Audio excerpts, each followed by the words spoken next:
Hello, everybody. So here we are again on the same night that we just had an interview with two young teens. So now we have three young men. They're adults, teens is what I would call them. So anyway, so we're gonna ask them a few questions, and they're gonna give the answers. There is no right or wrong answer.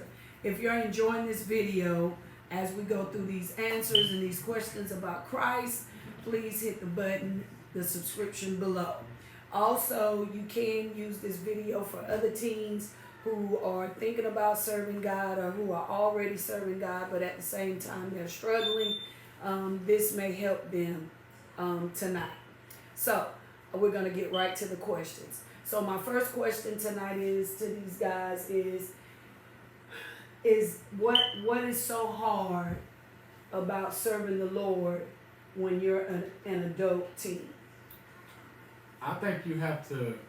It's hard because you have the certain teams that don't work as hard as the other ones do. Mm-hmm. So you would have to put your. I wouldn't say put your all, but take it step by step to, get to know God. I guess. I feel like it's hard because of the simple fact some people grew up in church and some didn't. So it's harder for you to do something that you're not used to versus doing something that you are used to. Kids that are grown up in church, it's not hard for them to step out and go to church.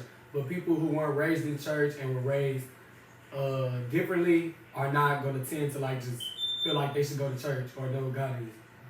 I feel like it's hard sometimes because it's like the people that you're around. Sometimes people need leeway for them to try to put effort into doing something, because when you get leeway and you get help, then you want to do it more.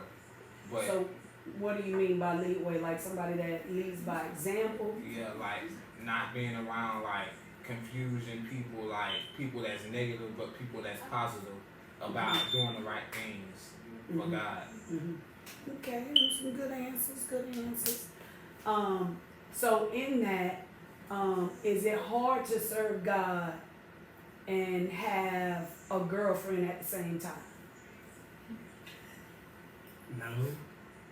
I mean, God always supposed to come first, so you should never put your girlfriend before God. Right. Okay. I feel like you don't let a relationship be your main priority. Good answer. And I feel like none should become a situation when it's just you and God. A girlfriend shouldn't distract you from the goal that you're trying to achieve anyways. Good. Excellent answers, guys. So, in your walk with Christ, how do you feel?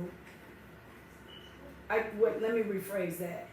Do you feel like you need someone of your age to be an example to you in order for you to serve God more? Like someone that has a platform already? Because with me being a pastor in my age and that I have to preach over a bunch of young people, would it be better if it was somebody that was of your age that was living for Christ? Well, actually, yes, because most of the time when I heard encouraging words about God from people my age, it just made me think okay, I know if they could do it at this age, I can too. When older people tell me get it together now because I couldn't do it when I was younger, it's just it makes me feel why are you telling me to get myself together if you could get yourself together? Mm-hmm. So I feel like when people are around your age or close to you and dealing with the same stuff, it's easier for y'all to follow God together rather than listen to somebody older, because even though they know what they're talking about, sometimes it's just you don't want to hear from an older person. Mm-hmm. Okay, good answer. And I feel like it is and it's not, because people that done had more experience your age telling us what to do, you already been through it, you already seen all this that's happening now in this day of age. So it's yeah, I'd rather get it from you. But then a younger person that's around my age, I get it from them too, because if you already telling me this and then a young person tell me it too, then that's just a coincidence. Mm-hmm. So that makes me want to do better anyhow. Okay, good answer.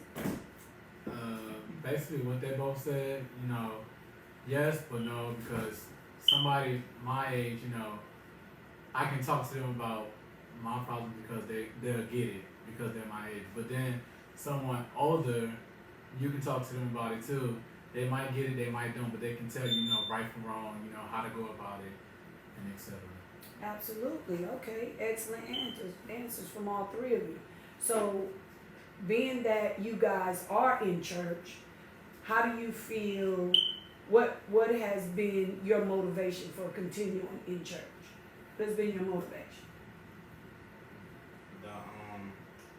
What's been my motivation for church is the people that's around me. Like seeing people my age and around me encourages me to stay in church and want to do more in church. Cause at first I didn't sing, but now I sing because the people around me mostly sing. So I want to try something new. It's like when people around you that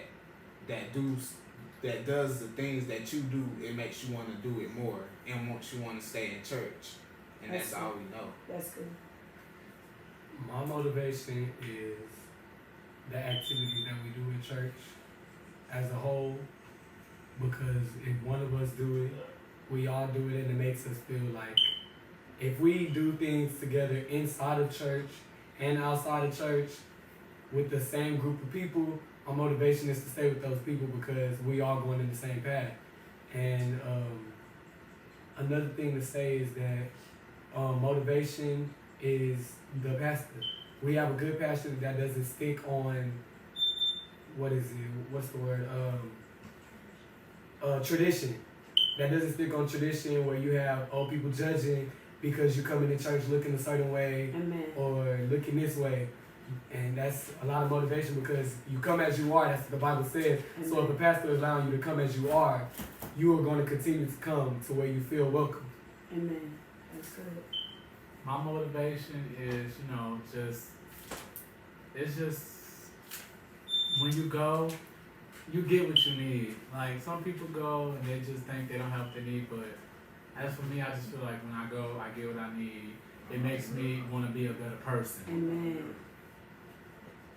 Amen. So there you have it from these three young adult teens. Again, like I said, these are not teens.